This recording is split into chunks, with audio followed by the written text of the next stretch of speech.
ભરૂચના નવા સરદાર બ્રિજ પર ટ્રાફિક જામની સમસ્યા હવે નવાઈની વાત નથી રહી, પરંતુ છેલ્લા કેટલાક દિવસોથી બ્રિજ પર પ્રી મોન્સૂન કામગીરીના ભાગરૂપે ખાડા પૂરીને કોર્પોરેટિંગનું કામ ચાલી રહ્યું છે, જેના પગલે એક તરફની લાઇન જ ચાલુ રાખવામાં આવી છે. પરિણામે છેલ્લા 4 દિવસથી ભારે ટ્રાફિક જામની સમસ્યા સર્જાઈ રહી છે. માર્ગના સમારકામની કામગીરીના પગલે સુરત તરફ કોસંબાના ધામડોદ સુધી 30 કિલોમીટર તો વડોદરા તરફ નવીપુર સુધી 20 થી 50 કિલોમીટર લાંબો ટ્રાફિક જામ સર્જાયો હતો. મુંબઈથી દિલ્હીને જોડતા મુખ્ય ધોરીમાર્ગ નેશનલ હાઈવે નંબર 8 પર આવેલા આ બ્રિજ પર ભારે વાહનોની અવરજવર ચાલતી હોય છે. આ વાહનો કલાકો સુધી ટ્રાફિકમાં અટવાતા લોકોને ભારે હાલાકીનો સામનો કરવો પડી રહ્યો છે. ધોમધખતા તાપમાં કલાકો સુધી હાઈવે પર અટવાતા લોકોને પીવાના પાણી સહિત અનેક સમસ્યાઓનો સામનો કરવો પડી રહ્યો છે.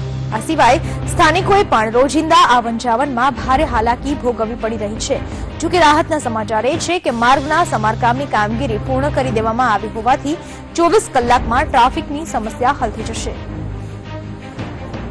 આપણે 6 લાઇનનો ટ્રાફિક એક જ બ્રિજમાંથી અપ એન્ડ ડાઉન કરવાનો હોવાથી દર વર્ષે તેમાં મોટા ખાડા પડી જવા હોવાથી આ ખાડા પડવાના કારણે NHA તથા LNT સાથે મિટિંગ કરી અને આ પ્રી મોન્સૂન કામગીરી કરવા માટે ડામર રોડનું કામ નવો કરવા માટે અમે સજેશન આપ્યું હતું. SP સાહેબની સૂચના મુજબ તેમના આધારે એ લોકો કન્વિન્સ થયા. ભરૂચના જિલ્લા traffic, highway traffic, Bharuch police હેડક્વાર્ટરના પોલીસ કર્મચારીઓ સાથે મળીને લગભગ 100 થી 125 પોલીસ કર્મચારીઓ, તદુપરાંત BTTના જવાનો તથા ટ્રાફિક માર્શલ્સ અને LNTના સિક્યુરિટીના જવાનો થઈ અંદાજે 150 થી 250 જવાનો ખડે પગે 24 કલાક ટ્રાફિક નોર્મલ કરવા માટે સુચારુ ટ્રાફિક નિયંત્રણ માટે ખડે પગે ચાલુ છે.